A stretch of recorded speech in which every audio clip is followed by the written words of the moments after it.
您是否曾经在一天结束后感到筋疲力尽？不是因为体力劳动，而是因为担忧所带来的沉重负担。担忧一个没有到来的答复，一个不取决于您的结果，一个您根本无法控制的某人的意见。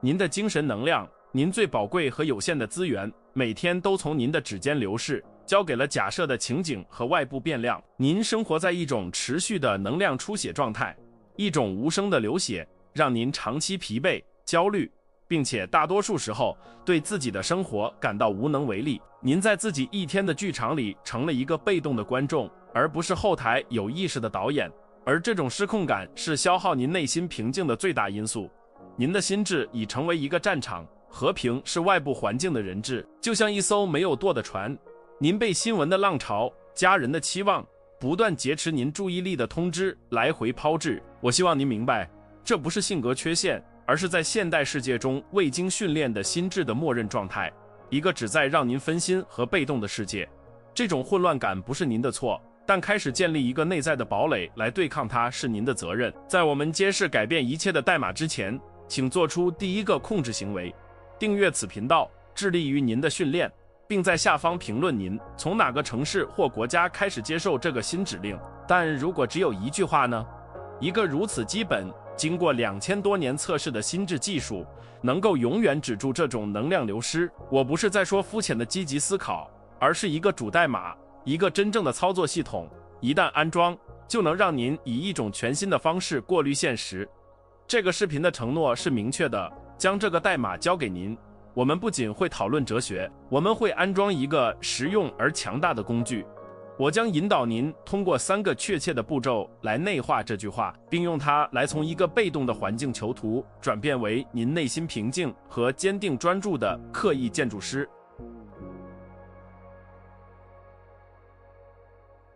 我将向您介绍的解决方案不是一个新的自我帮助趋势或短暂的激励技巧，它是一种在罗马帝国战火中锻造出来的心理技术，一个经过皇帝、将军、奴隶和艺术家2000多年测试的人类韧性操作系统。我们谈论的是斯多葛主义，但不是历史书里那种陈旧、学术的斯多葛主义，把它想象成一种武器，一种为心智设计的精密工具。我们今天要探讨的这句话是整个系统的基础，是解锁内心平静和个人力量的主钥匙。正是这个原则，让像马可·奥勒留这样的人在统治世界上最大的帝国时没有失去理智，也让一个奴隶艾比克泰德在他自己的思想中找到了自由。这句话的力量在于他对现实的激进重塑，他不要求您被动、冷漠或没有情感，相反，他要求您有残酷的清晰度和无情的资源分配。我们在这里称之为现实过滤器，一个内在的指南针，教您实践我所谓的战略性专注经济学。您不再将能量分散到1000个担忧上，而是学会像激光一样精确地将其引导到唯一能产生影响的地方。这个哲学不是关于压抑您的感受，而是关于明智地选择您所关心的事情。从本质上讲，这是向您能改变的事情宣战的终极艺术，并与您不能改变的事情签署无条件的和平条约。这份智慧由艾比克泰德提炼而出，他一生中有一半时间是奴隶，但即便如此，他教导说，真正的自由是一种任何人都无法夺走的内在力量。他给了我们控制的2分法，我们主句的起源，有些事情在我们控制之下，有些则不然。这个想法如此简单，却又如此深刻，以至于当时世界上最有权势的人马可·奥勒留每天都用它作为自己的口头禅，以智慧和宁静来统治。塞涅卡，罗马最富有的人之一，用同样的原则来有尊严地面对流放和死刑。这些不仅仅是历史人物，他们证明了这个系统在最强烈的压力下依然有效。现在轮到您来学习使用同样的工具了。我们来到了在您心智中安装这个新操作系统的第一个实际步骤。您的第一个也是最关键的任务是清晰的任务。您必须成为一个无情的现实诊断者。从今天起，对于每一个出现在您路上的问题、焦虑或挑战，您都要问自己一个唯一的问题，这是区分事实与虚构、信号与噪音的手术刀。在这种情况下，什么是我真正能控制的，什么是不能控制的？这个问题，当用残酷的诚实来问时，是反抗您心智混乱的第一个反叛行为。它不会立即解决问题，但它会正确的构建问题，剥夺混乱对您的控制力，并揭示您努力会产生影响的真正战场。您将在这里面临的内心冲突，是您心智根深蒂固的自然倾向，即将一切混合成一团巨大的焦虑迷雾。您的心智不喜欢清晰的界限，它更喜欢将可控和不可控的东西保持在一种有毒的拥抱中，因为这为慢性担忧提供了理由。感到被世界的重压所压倒，比鼓起勇气承认您老板的意见，外面的交通或选举结果完全超出您的管辖范围要容易得多。接受这一点是痛苦的，因为它迫使您放弃您的担忧，是一种控制形式的幻觉，把一切都当作自己的责任的习惯是让您被困住的原因，而打破它需要刻意的警惕。为了让这变得更容易，可以采用一个在拥挤不堪的急诊室里的分诊医生的比喻。您的心智就是那个急诊室，每一个担忧都是一个尖叫着要求注意的病人。分诊医生的工作不是立即治愈每个人，他的第一个也是最重要的工作是诊断和标记。这个病人需要立即手术可控，这个需要观察部分可控，这个不幸的是超出了我们的帮助范围，不可控。这种分离行为给混乱带来了及时的秩序。您停止浪费宝贵的资源去尝试复活已经失去的东西，并将您所有的技能集中在可以拯救生命的地方。您必须成为自己思想的分诊医生。执行此分类的第一个具体实践是领土测绘。拿一个此刻正在消耗您的问题，工作中的冲突、财务担忧、关系问题。现在拿一张纸或打开一个文档，画2个不同的圆圈，在第一个圆圈里写上我能控制的，在第二个圆圈里写上我无法控制的。强迫自己填写这些圆圈，要具体，要无情。在控制圈里，您会列出您的行动、您的话语、您的决定、您的努力、您的纪律。在另一个圆圈里，您会列出他人的反应、最终结果、外部事件、过去和未来。这种视觉行为非常强大，因为它将抽象的焦虑转化为具体和可管理的类别。您的大脑会抗拒这个练习，他想把一切都保持在那个灰色的担忧迷雾中，因为分离迫使您面对一个不舒服的真相：您对外部世界的控制是多么少，而您对自己的内心世界又是多么负责。对于自负来说，沉迷于别人的意见要诱人得多，因为这让您成为戏剧的中心，而接受那个意见与您的平静无关，转而专注于培养自己的品格和正直。无论外部是否认可，这项艰巨的任务要困难得多。这个练习不是为了舒适，它是为了力量，而力量始于真相。把自己想象成一个准备一场关键战役的将军。一个鲁莽的将军只是将他的部队派往战场，冲动地对敌人做出反应。然而，一个明智的将军会花大部分时间看地图，他识别出他可以利用的地形，他部队的位置，他的补给线，所有在他控制之下的东西。他也描绘出他无法控制的东西，天气、敌军的士气、意外增援的可能性。他不会试图与雨水搏斗，他为他做准备，或者利用它作为掩护。地图不会改变战争的现实，但它从根本上改变了您面对它的方式，将您从一个被动的士兵转变为一个深思熟虑的战略家。让我们以项目经理克劳迪奥为例，他因为第二天早上要向一位非常重要的客户做演示而失眠。他的焦虑是一个无形的恐惧球。他决定绘制领土。在我无法控制的圆圈里，他写道：客户的心情，首席执行官是否会注意投影仪的技术问题，他们会问的问题。在我能控制的圆圈里，他列出了他研究的深度，他幻灯片的清晰度和设计，他排练演示的次数，他要穿的衣服，他的姿态，他的声音语调，他开始前平静的呼吸。对客户反应的焦虑并没有奇迹般的消失，但现在他被隔离了，被控制了。通过进行这种分离，克劳迪奥并没有解决赢得客户的核心问题，但他实现了一些无限更有价值的事情。他精确地定义了战场，他停止了浪费他宝贵的精神能量在敌方领土上战斗，客户的思想，并开始大力加固他自己的阵地，也就是他工作的质量。他现在感受到的力量不是来自胜利的确定性，这是不可能拥有的，而是来自他任务的绝对清晰。他确切地知道他应该把每一分力量集中在哪里。这是对抗慢性焦虑战争的第一次重大胜利。在这个清晰任务中的第二个事件是您内在语言的微妙但深刻的转变。您需要有意识地停止使用结果的语言，并采用努力的语言。与其想我需要得到这份工作，您应该重新构建为我将以最好的方式准备这次面试，并展示我的价值。停止专注于我希望他们喜欢我的想法，并开始以我将以清晰、热情和可靠的数据来展示我的想法来运作。这种转变将焦点从外部和不确定的最终结果上移开，并将其牢固的锚定在您行动的质量上。这是内在的，完全属于您的。我们的文化对结果上瘾，从小时候起，我们就被编程为将我们的价值与我们得到的分数、我们赢得的奖杯、我们获得的晋升联系起来。因此，改变这种内在语言似乎是违反直觉的，几乎就像我们甚至在开始之前就承认失败。看起来我们正在放弃胜利，但事实恰恰相反。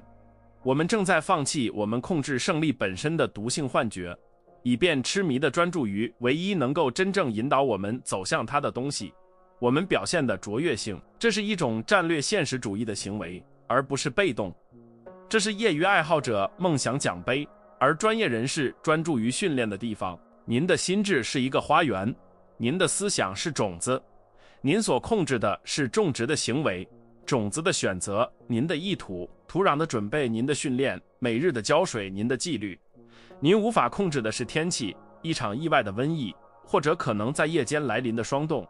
一个明智的园丁不会花时间诅咒云彩或担心暴风雨的可能性，他接受天气是过程的一部分，并痴迷地专注于以最好的方式照顾植物。您的内在语言是照顾花园的行为，专注于结果就像对着天空大喊要求阳光，专注于过程是确保您的根系强大，足以承受任何天气。想象一位即将为金牌竞争的奥运体操运动员，他对对手的表现完全没有控制权。如果他的焦点是我需要赢得金牌，他的精神稳定将完全受制于他人的表现。每当一个竞争对手获得高分，他的焦虑就会增加。但如果他的焦点被重新构建为我将以我能达到的最完美的技术、优雅和专注来执行我的套路，他所有的紧张能量都会被引导到一个有成效的目的上，控制他自己的肌肉、他的呼吸、他的专注力。胜利如果到来，将是他内在焦点的自然副产品，而不是消耗他的目标。通过改变您的内在语言，您实际上重新配置了您大脑的奖励回路。您训练它在您努力的完整性中寻求和找到满足感，而不是在结果的外部验证中。这使您具有反脆弱性。如果结果有利，非常好；如果结果不利，但您知道您付出了绝对最好的努力，您仍然带着一场任何人都无法从您身上夺走的内在胜利离开竞技场。您品格和尊严的保全，您成为自己成功的最终评判者。您的标准不是群众的掌声，而是您自己行为的质量。因此，清晰的任务不是一次性的行为，而是一种持续的实践，一种在每一天的每一个小时都要培养的心理习惯。这种可控与不可控之间的分离是基础，是您将建立整个内在堡垒的基石。没有这种清晰的区分，任何其他的韧性技术都是无用的，因为您将继续在不稳定的地面上建造。这是您心理城堡的第一个也是最重要的防御墙，是分隔您的主权与世界混乱的界限。维持这种做法的主要挑战是克服我们可以称之为担忧成瘾的东西。您的心智已经习惯于围绕无法控制的问题打转，因为这创造了一种代理的幻觉，一种您正在做些什么的虚假感觉。担心未来似乎是一种准备，反思过去似乎是一种学习。在大多数情况下，这两者都不是，它只是自我的一种防御机制，以避免面对其对某些事物无能为力的残酷现实。打破这种成瘾需要持续的警惕和在无事可做时保持沉默的勇气。您必须将自己想象成您心智主门前的哨兵，每一个接近的思想，每一个情绪，都必须用同样的问题来挑战。你指的是我能控制的事情，还是我不能控制的事情？如果是一个关于过去错误、同事意见、全球经济的思想，你没有权限进入。你在这里的存在会消耗我们的资源，并且不提供任何回报。如果是一个关于你今天的任务、你的态度、你今晚如何对待家人的思想，欢迎。你被允许进入并影响我们的行动。一开始，这个过程会很累人，通过练习，它将成为您的本性。您拼命寻求的和平，不会在没有问题的生活中，或在没有外部混乱的情况下找到。那是一个幻想。真正的和平，斯多葛式的和平，是在您自己管辖范围的绝对清晰中找到的。第一步并不能消除外面的风暴，但它在您内心建立了一个坚不可摧的避难所。它在您的王国和世界其他地方之间建立了一个神圣的边界。在这个边界内，您是绝对的主权者。这是对真正个人力量的第一次，也是最真实的体验。这是从受害者到建筑师的转变。一旦您清楚地识别并分离了您无法控制的事物，我们便来到了第二个任务，轻盈的任务。这一步需要一种不同的勇气。仅仅知道您无法控制某事是不够的，您必须积极地练习超脱，刻意地释放那些担忧。如果第一个任务是关于看到真相，那么这个任务就是关于接受它并放手。这是有意识地张开手，放下您一直以来背负的石头，认识到您抓住他们的努力既没有让他们变轻，也没有给您带来控制权，它只会让您的手臂疲劳，并阻止您攀登。这非常困难，因为它违背了我们最基本的本能。放手似乎等同于放弃、冷漠或冷酷。我们的大脑被编程为紧紧抓住我们的希望、我们的恐惧和我们的欲望，特别是对于那些对我们最重要的事情。我们在一种神奇的信念下运作，即如果我们足够担心，如果我们足够紧地抓住，我们就能以某种方式影响结果。事实是，担忧不会改变外部现实，它只会毒害您的内部现实。超脱不是不关心，而是用正确的能量关心正确的事情。想象您正在攀登一座陡峭的山，这代表您的人生目标。现在，想象您在这样做的时候，背着一个沉重的背包，里面装满了又大又不规则的石头，每块石头都有一个名字。他们会怎么想我？如果我失败了怎么办？为什么过去那件事会发生在我身上？您拖着疲惫的身体上山，责怪山太难爬。斯多葛式的超脱不是放弃攀登，而是停下来一会儿，打开背包，并刻意地清空里面每一块对您无用的石头的智慧，是理解到轻盈是攀登的战略优势。超脱的第一个具体实践是我们称之为前瞻性接受，或者如尼采后来所说的爱命运，对命运的爱。对于任何您已经确定为无法控制的未来事件，您都必须积极地练习接受所有可能的结果，在内心对自己说，无论这种情况的结果如何，我都会接受它并与之合作。如果是成功，我会利用它；如果是失败，我会把它当作学习。您不是悲观，也不是乐观，您是一个战略性的现实主义者，为任何情景做好了准备。心智会猛烈地反抗这一点，他渴望确定性，他想要保证一切都会好起来。接受多种可能的结果似乎很危险，好像通过思考失败，您在某种程度上是在邀请它发生。正是对未知的原始恐惧将我们锁在焦虑的链条中，让我们相信担忧是一个保护盾，但担忧不是盾牌，它是一个笼子。前瞻性接受是打开这个笼子的钥匙，不是通过消除世界的危险，而是通过让您以自由和无拘无束的心态面对它们。想象一位经验丰富的船长在公海上，他可以设定航线、调整帆、训练他的船员并维护船只，这些都在他的控制之下，但他绝对无法控制风暴的到来。愚蠢而缺乏经验的船长看到地平线上的乌云，就开始诅咒天空，陷入恐慌，浪费精力去对抗恶劣天气的必然性。而明智的斯多葛式船长则接受风暴是海上航行固有的一部分，他不希望它来，但当它来临时，他的姿态是好的。这就是我们现在要处理的。他的冷静不是来自否认，而是来自接受。这解放了他的思想，让他专注于以最好的方式航行。让我们回到我们的项目经理克劳迪奥，他已经为他的重要演示分离了可控与不可控的因素。现在他需要练习对结果的超脱。他静坐5分钟，生动地想象最坏的可能情景。客户讨厌他的提议，项目被取消，他感到羞耻和失望。他没有压抑这个想法或陷入恐慌，而是直面它，并说，如果这发生了，会很困难和痛苦，但这不是终点。我会活下来，我会分析反馈，从错误中学习，并为下一次机会做更好的准备。他不是在希望失败，他是在夺走失败恐惧对他的控制力。通过练习前瞻性接受，您实际上从源头上中和了焦虑，您停止了在自己头脑中与现实进行一场徒劳的战争。相反，您与他结成了一个务实的联盟，这不会让您变得软弱或顺从。相反，它让您变得不可动摇。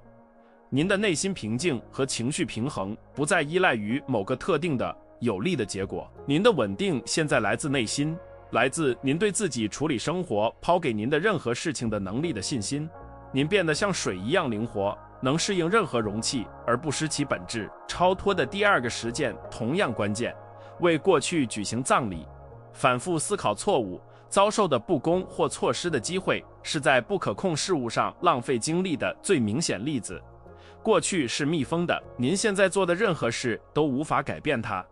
您每花1秒钟重温一个遗憾，就是从现在偷走了1秒钟，而现在是您唯一真正拥有能动性的地方。释放过去不是忘记的行为，而是刻意将您的注意力重新引导到当前的游戏场上的行为。然而，您的心智喜欢重仿过去，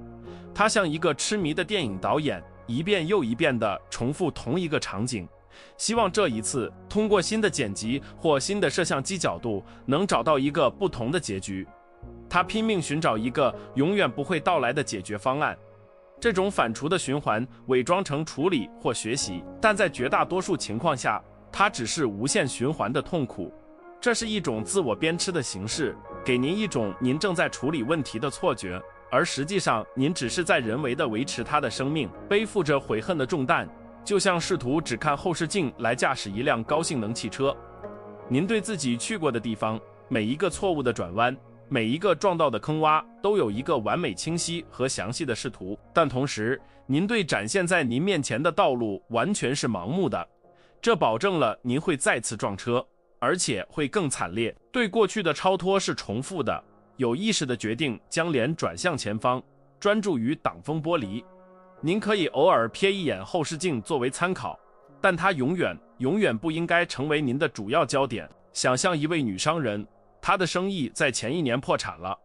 她花了几个月的时间陷入反刍的循环，重温每一个错误的决定，每一个被忽视的警告。她所有的精神和情感能量都锚定在一个不再存在的时间里。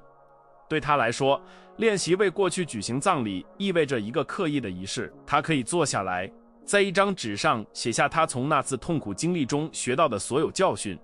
然后象征性的，她烧掉或撕掉那张纸，大声宣布，犯了那些错误的我生命中的那一章已经结束了。我尊重并感谢那些教训。现在，今天的我将用这份智慧做什么？这是一种结束的行为，一种有意识的模式打破。放开过去，并不一定意味着原谅不公或假装痛苦没有发生，它仅仅意味着拒绝让一个已经死去且不可改变的事件继续消耗一种活生生的宝贵的资源。您在当下的注意力，您成为一个熟练的矿工，您进入过去的黑暗洞穴，提取智慧和学习的金块，然后离开，将所有无用的岩石和情感垃圾抛在身后。这是一种激进的自我同情和精神效率的行为。您拒绝为一笔已经还清的债务支付利息，因此轻盈的任务是一种积极的释放力量的策略。通过前瞻性接受放开未来的不确定性的沉重石头，并通过刻意的葬礼摆脱过去不可改变的有毒负担，您释放了之前被浪费掉的绝对巨大的精神和情感能量。您会感到字面上的更轻，因为您所背负的重担不是世界强加的，而是您自己的心智强加的。维持这种超脱实践的核心冲突是我们自己的自负。自负喜欢执着于担忧、悔恨和冒犯，这让他感到重要，让他置身于一个戏剧性的叙事中心。看我多么痛苦，看我多么担心，看我受到了多么不公的对待。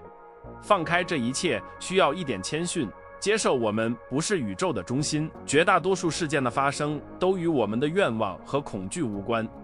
超脱是一种与现实保持一致的行为，而不是要求现实向我们屈服。您刚刚释放的能量，您可能已经开始感受到的这种新的轻盈，不是最终目标，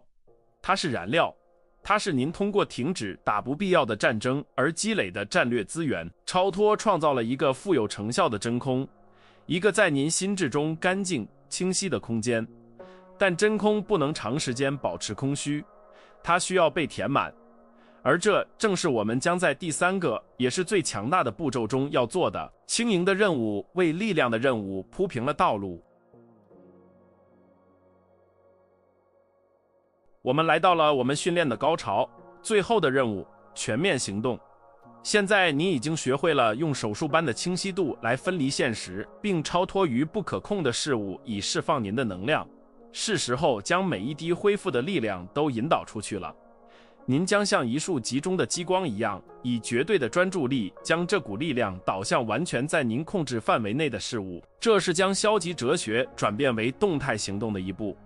正是在这里，斯多葛主义者不再仅仅是生活的观察者，而是成为竞技场中积极而有力的参与者，用意图和纪律塑造自己的内在现实。在这里将会出现的冲突是惰性的诱惑。在辛苦地放下那么多担忧和焦虑之后，自然的倾向可能是放松下来，进入一种舒适的被动状态。心智可能会混淆，认为斯多葛主义的最终目标是一种宁静的冷漠，一种为了不被打扰而什么都不做的状态。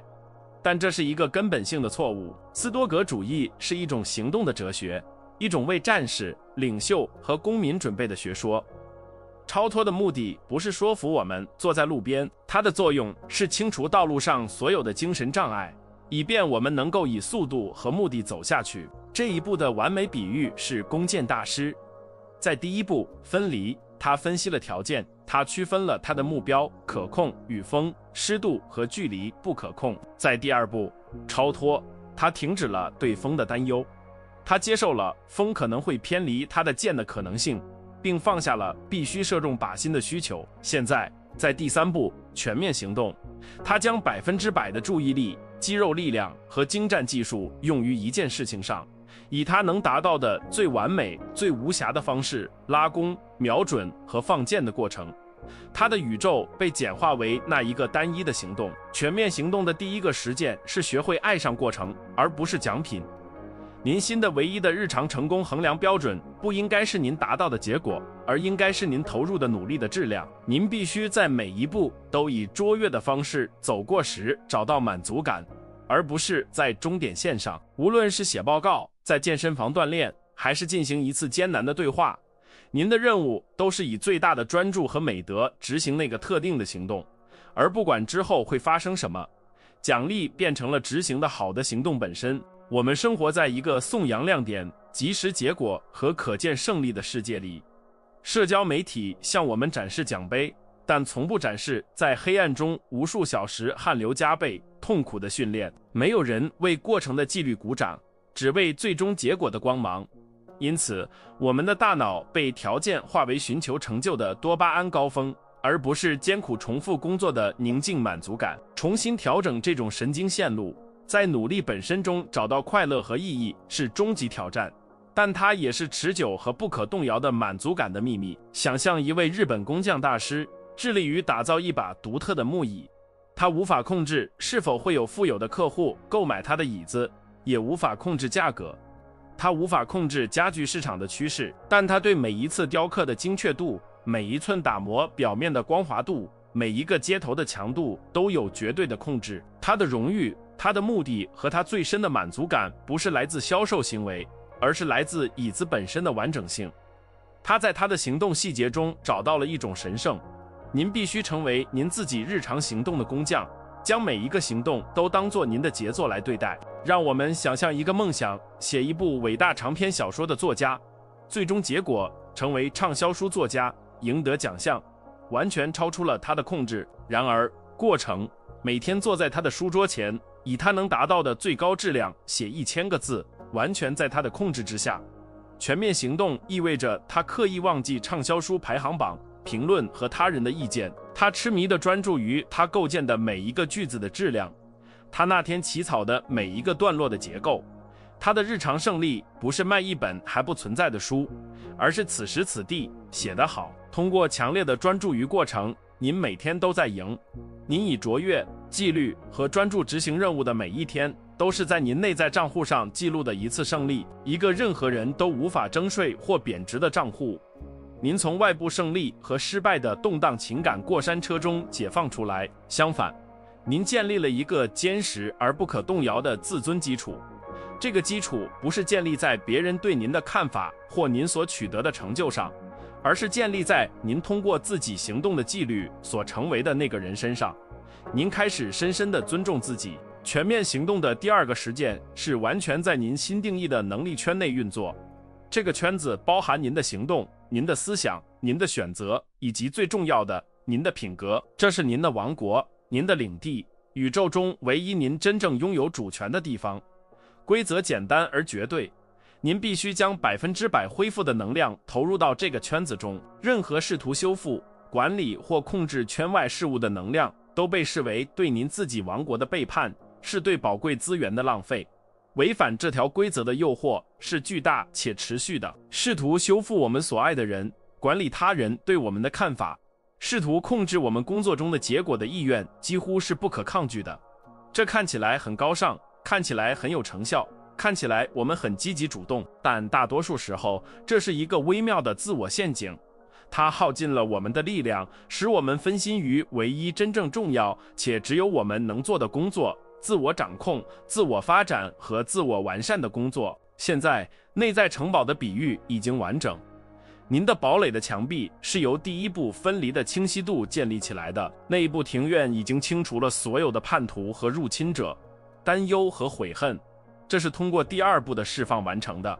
现在，第三步的全面行动是这些墙内主权者的工作，这是加强您的部队、您的美德，组织您的补给、您的知识和训练您的士兵、您的习惯的行为。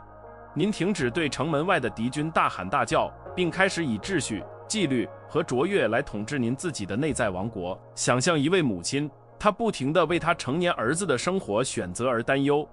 她无法控制他的决定、他的朋友、他的事业。试图这样做只会产生冲突和怨恨。他真正的能力圈是，他如何与他沟通，他提供什么建议，并且只有在被请求时，他通过自己的行动和自己的生活树立了什么榜样。他停止试图成为他车子的司机，而是专注于成为他所能成为的最明亮、最稳定的灯塔，提供光明和指引，而从不试图强迫他的船的航向。真正的力量，斯多葛的力量，不是让世界屈服于您意志的能力，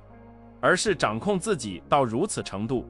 以至于您对世界的反复无常变得漠不关心。通过将您所有恢复的能量完全集中在您自己的行动和您的品格上，您自己就成为了一种自然的力量。您在压力下的冷静，您目标的清晰和您刻意的行动，开始以一种比任何直接控制的尝试都更深刻、更积极的方式影响周围的环境和人。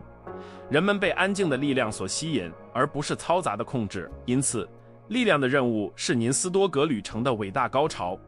这是理论变成实践、哲学变成生活的时刻。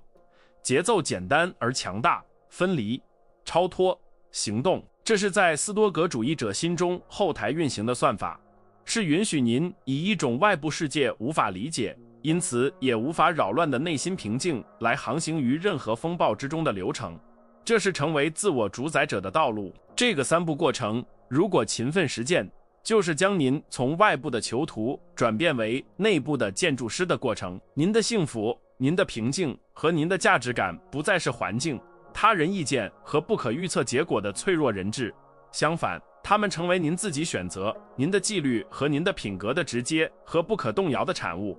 您学会了自己产生平静，自己创造验证，最终您的内在城堡已经建成并投入运营。